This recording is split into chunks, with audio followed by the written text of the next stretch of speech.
Hi నమస్తే, నేను మీ Siri. Welcome back to Siri Joshi vlogs. Today's vlog వచ్చేసి వేడివేడిగా మిరపకాయ బజ్జీలు ఏ విధంగా తయారు చేసుకోవాలో ఈరోజు వీడియోలో చూసేద్దాం. ఈ వీడియో అనేది స్కిప్ చేయకుండా లాస్ట్ వరకు చూడండి. వీడియో నచ్చితే లైక్ చేసి మన ఛానల్ని సబ్స్క్రైబ్ చేయండి.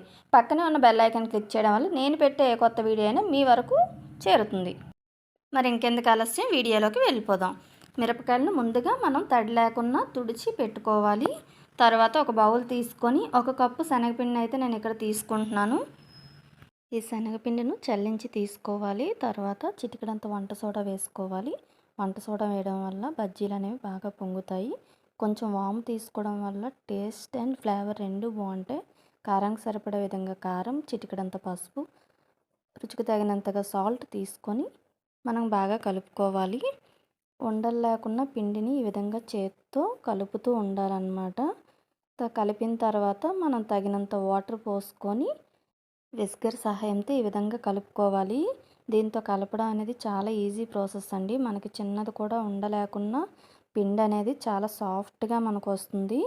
పిండి అనేది ఈ కన్సిస్టెంట్ వచ్చేంత వరకు మనం వాటర్ వేసుకొని కలుపుకుంటే సరిపోతుంది. చూసారు కదా వీడియోలో, ఈ విధంగా కొంచెం చిక్కగానే ఉండాలి. పలుచగా అయితే పిండి జారిపోతుంది బజ్జీ కంటి పెట్టుకోకుండా. ఇప్పుడు మనం మిరపకాయలోకి స్టఫ్ రెడీ చేసుకుందాం.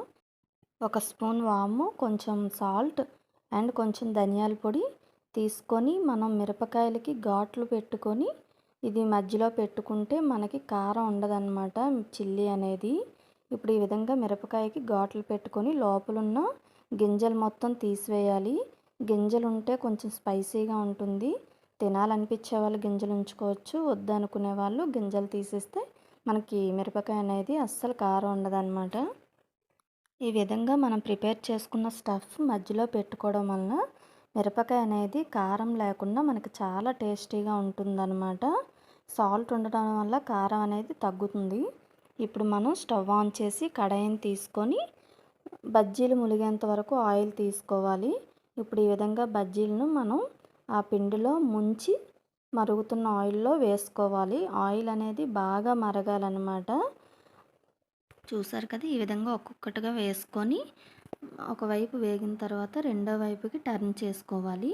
మనకి మిరపకాయ అనేది పిండి పూర్తిగా అబ్జర్వ్ చేసుకోకపోతే మళ్ళీ సెకండ్ టైం కూడా మనం డిప్ చేసి ముంచి వేసుకుంటే ఇంకా బాగుంటుంది. సో నాకు ఇక్కడ బజ్జీలు అనేవి పూర్తిగా వేగిపోయాయి. నేను ఇంకా పక్కకు తీసి పెట్టుకుంటున్నాను. చూసారు కదా, పర్ఫెక్ట్గా అయితే బజ్జీలు అయితే రెడీ అయిపోయాయి. బజ్జీలు కాంబినేషన్ వచ్చి ఉల్లిపాయలతో తింటేనే కదండి టేస్ట్ అనేది చాలా బాగుంటుంది.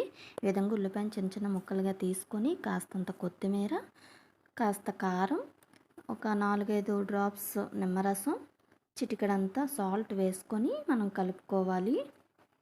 ఇప్పుడు బజ్జీని మధ్యలో కట్ చేసుకొని ఈ ఉల్లిపాయల స్టఫ్ అనేది పెట్టుకొని వేడివేడిగా తింటే బజ్జీలు అనేవి చాలా అంటే చాలా బాగుంటాయి. రోడ్డు సైడ్ కన్నా ఇవి చాలా టేస్ట్ ఉంటాయి. తప్పకుండా మీరు కూడా ట్రై చేసి ఎలా ఉందో కామెంట్ చేయండి. వీడియో నచ్చితే మన ఛానల్ని సబ్స్క్రైబ్ చేయండి. Thanks for watching. Bye bye.